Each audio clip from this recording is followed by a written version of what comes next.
श्री कृष्ण गोविंद हरे मुरारी, हे नाथ नारायण वासुदेव।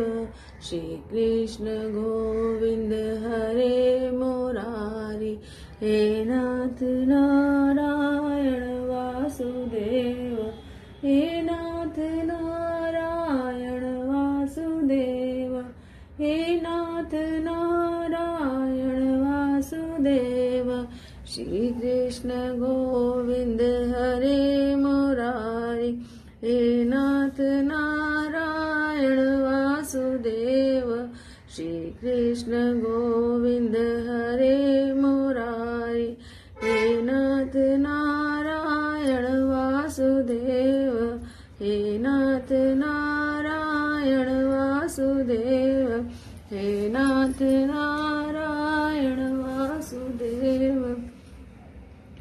बोलो श्री कृष्ण चंद्र भगवान की जय। मार्गशीर्ष मातम चौथा अध्याय, शंख की पूजा। ब्रह्मा जी ने कहा, हे केशव, यदि कोई अपने आप को लाल गर्म चक्र से अंकित कर लेता है और दीक्षा ले लेता है तो मुझे बताएं कि कमल के बीज और तुलसी की टहनियों की माला से क्या लाभ होता है। श्री भगवान ने कहा, जो ब्राह्मण तुलसी दल की माला धारण करता है वह निस्संदेह मुझे प्राप्त होता है, भले ही वह अशुद्ध और सदाचार से रहित हो। जिस मनुष्य के सिर पर धात्री फल या तुलसी की टहनियों से बनी माला दिखाई देती है वह वास्तव में भागवत भक्त है। जो मनुष्य तुलसी दल की माला धारण करता है, विशेषकर मुझसे अर्थात मेरी मूर्ति से उतारी गई तुलसी दल की माला, वह स्वर्गवासियों द्वारा भी प्रणाम करने योग्य है। तुलसी के पत्तों या धात्री के फलों से बनी माला पापियों को भी मोक्ष प्रदान करती है। मेरे भक्तों के लिए तो यह और भी अधिक लाभकारी है। जो मनुष्य मेरे द्वारा धारण की गई तुलसी के पत्तों की माला पहनता है, उसे प्रत्येक पत्ते के लिए 10 अश्वमेध यज्ञ का पुण्य प्राप्त होता है। हे प्रिय, यदि कोई मनुष्य तुलसी की माला पहनता है तो मैं उसे प्रतिदिन द्वारका जाने से मिलने वाला पुण्य प्रदान करता हूँ। यदि कोई मनुष्य तुलसी दल की माला मुझे भक्तिपूर्वक समर्पित करके उसे श्रद्धापूर्वक धारण करता है तो उसे कोई पाप नहीं लगता। जो तुलसी की टहनियों की माला पहनता है उस पर भगवान हमेशा प्रसन्न रहते हैं। वह मुझे उत्तम प्राणवायु के समान प्रिय है। यह आवश्यक नहीं है कि वह कोई प्रायश्चित अनुष्ठान करे। उसके शरीर में कोई अशुद्ध या दूषित वस्तु नहीं है। जिसके शरीर में तुलसी की टहनियाँ सिर, भुजाओं और हाथों के लिए आभूषण का काम करती है वह मुझे प्रिय है। मनुष्य को तुलसी की माला पहनकर पुण्य कर्म करना चाहिए। उसके द्वारा किए गए पितरों और देवताओं के शुभ कर्मों का फल करोड़ों गुना होता है। तुलसी की टहनियों की माला देखकर यम के दूत दूर से ही गायब हो जाते हैं, जैसे हवा से उड़े हुए पत्ते। कलयुग में जिस घर में तुलसी की सूखी या हरी टहनी या पत्ता होता है उस घर को पाप दूषित नहीं करता। यदि कोई व्यक्ति तुलसी की माला पहनकर पृथ्वी पर विचरण करता है तो उसे बुरे स्वप्न, अपशकुन या शत्रुओं से कोई खतरा नहीं होता। यदि पापपूर्ण इरादे वाले बुद्धिवादी या विधर्मी लोग तुलसी की माला पहनने से इनकार करते हैं तो वे नरक से कभी वापस नहीं लौटेंगे। वे मेरे क्रोध की अग्नि से जल जाएंगे। इसलिए तुलसी की टहनियाँ, कमल के बीजों और धात्री के फलों से बनी माला को सावधानी पूर्वक और श्रद्धा पूर्वक धारण करना चाहिए। इससे उत्तम पुण्य की प्राप्ति होती है। इसलिए भक्त को उधर पुण्य, शंख आदि की छाप धारण करनी चाहिए। हाथ में दर्भ लेकर मेरा स्मरण करना चाहिए तथा तुलसी के पौधे की जड़ में संध्या आदि करना चाहिए। संध्या आदि से निवृत्त होकर जो भक्त मेरी पूजा करे उसे चाहिए कि यदि गुरु वहाँ उपस्थित हो तो पहले उसके पास जाकर उसे प्रणाम करें। उसे कुछ उपहार देकर प्रसन्नता पूर्वक उसके आगे झुकना चाहिए। आचमन संस्कार करके पूजा मंडप में प्रवेश करना चाहिए। निर्जन और कुशा से सुसज्जित सुंदर आसन पर बैठकर कमल के आसन पर बैठना चाहिए। भूत शुद्धि संस्कार करना चाहिए। मंत्र का जप करते हुए इंद्रियों को वश में करके उत्तर दिशा की ओर मुख करके 3 प्राणायाम करें। उत्तम ज्ञान रूपी सूर्य के द्वारा उत्तम हृदय कमल को प्रस्फुटित करें।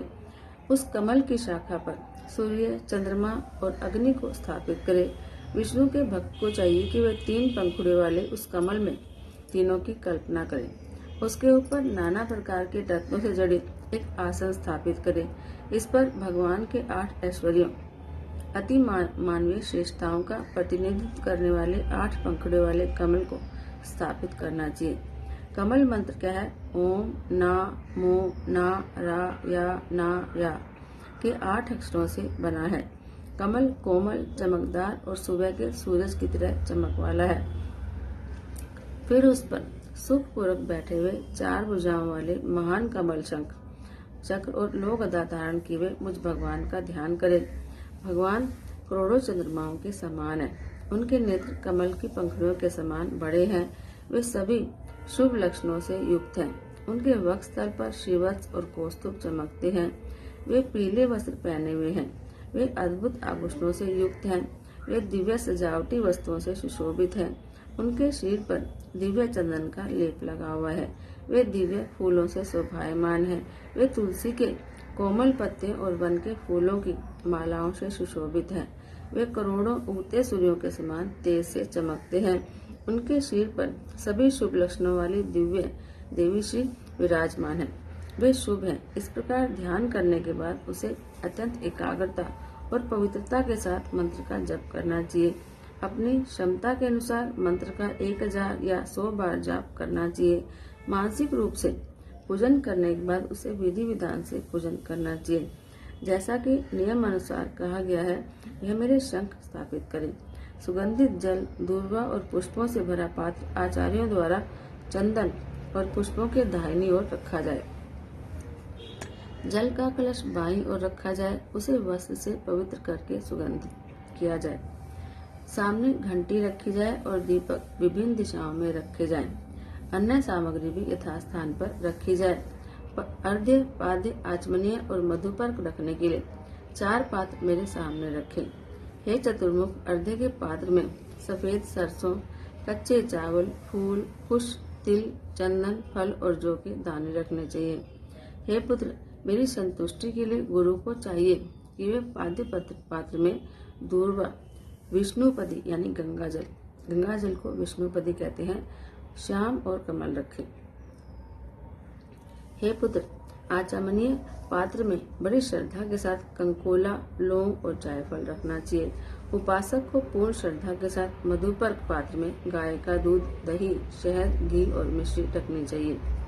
जब उपयुक्त वस्तुएं उपलब्ध न हो तो पूजा विधि के जानकार को चाहिए कि वह हमेशा पत्र फूल इस विचार से रखें कि ये ही पूजा में आवश्यक वस्तु हैं।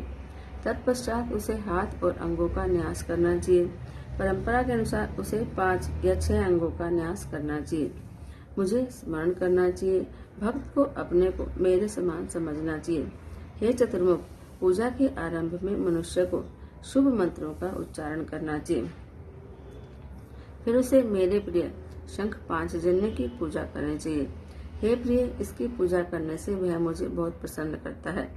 हे प्रिय, शंख की पूजा करते समय उसे निम्नलिखित मंत्रों का जाप करना चाहिए। हे 5 जन्य, पूर्व काल में तुम समुद्र से उत्पन्न हुए थे। तुम्हें भगवान विष्णु ने अपने हाथों में धारण किया है। तुम्हें सभी देवताओं ने बनाया है। तुम्हें नमस्कार है। आपकी ध्वनि से बादल, सुर और असुर भयभीत हो जाते हैं। वे 10,000 चंद्रमाओं के समान उज्जवल कांति वाले 5 जन्य, आपको नमस्कार है। हे 5 जन्य, राक्षस स्त्रियों के भ्रूण हजारों की संख्या में पाताल में नष्ट हो जाते हैं। आपको नमस्कार है। शंख के दर्शन मात्र से पाप उसी प्रकार नष्ट हो जाते हैं जैसे सूर्योदय के समय कोहरा लुप्त हो जाता है, और जब इसे छुआ जाता है तो पाप और भी अधिक नष्ट हो जाते हैं। यदि कोई वैष्णव भक्त मुझे प्रणाम करके हाथ में शंख लेकर भक्तिपूर्वक इन मंत्रों का उच्चारण करते हुए मुझे स्नान कराता है तो उसका पुण्य अनंत होता है। तत्पश्चात सुगंधित तेल से मूर्ति का अभिषेक करना चाहिए और चंदन और कस्तूरी से मंजन, प्रक्षालन आदि करना चाहिए। मुझे मंत्रों सहित परम पवित्र सुगंधित जल से स्नान कराना चाहिए। तत्पश्चात हे प्रिय, अर्घ्य, पाद्य, आचमनीय और मधु पर अर्पण करना चाहिए। तत्पश्चात समस्त आवश्यक सेवाएं प्रदान करनी चाहिए। पीठ को विधि पूर्वक दिव्य वस्त्र आभूषणों से सुसज्जित करना चाहिए और पुष्पों से पीठ की पूजा करनी चाहिए। भगवान को वहां स्थापित करके मुझे वस्त्र, आभूषण, गंध आदि भक्ति पूर्वक अर्पित करने चाहिए। फिर विधि पूर्वक विविध प्रकार के नैवेद्य, खीर और मीठी खीर अर्पित करने चाहिए। साथ ही कपूर और पान के पत्ते भी अर्पित करने चाहिए। भगवान को भक्ति पूर्वक सुगंधित पुष्प अर्पित करने चाहिए। 10 द्रव्यों से धूप और 8 मन भावन दीप अर्पित करने चाहिए। तत्पश्चात परिक्रमा करके प्रणाम करना चाहिए। तत्पश्चात बड़े आदर के साथ स्तोत्रों द्वारा स्तुति करनी चाहिए। भगवान को पलंग पर लिटाकर शुभ अर्घ्य देना चाहिए। बोलो श्री कृष्ण चंद्र भगवान की जय। श्री बांके बिहारी तेरी आरती गाऊं, हे गिरधर तेरी आरती गाऊं, श्याम सुंदर तेरी आरती गाऊं। मोर मुकुट प्यारे शीश पे सोहे, प्यारी बंसी मेरो मन मोहे। देख छवि बलिहारी में जाऊं, श्री बांके बिहारी तेरी आरती गाऊं। चरणों से निकली गंगा प्यारी, जिसने सारी दुनिया तारी। मैं उन चरणों के दर्शन पाऊं, श्री बांके बिहारी तेरी आरती गाऊं। दास अनाथ के नाथ आप हो, सुख दुख जीवन प्यारे आप हो। हरि चरणों में मैं शीश झुकाऊं, श्री बांके तेरी आरती गाऊं। श्री हरिदास के प्यारे तुम हो, मेरे मोहन जीवन धन हो। देख युगल छवि बलि बलि जाऊं, श्री बांके बिहारी तेरी आरती गाऊं। हे गिरधर तेरी आरती गाऊं, श्याम सुंदर तेरी आरती गाऊं।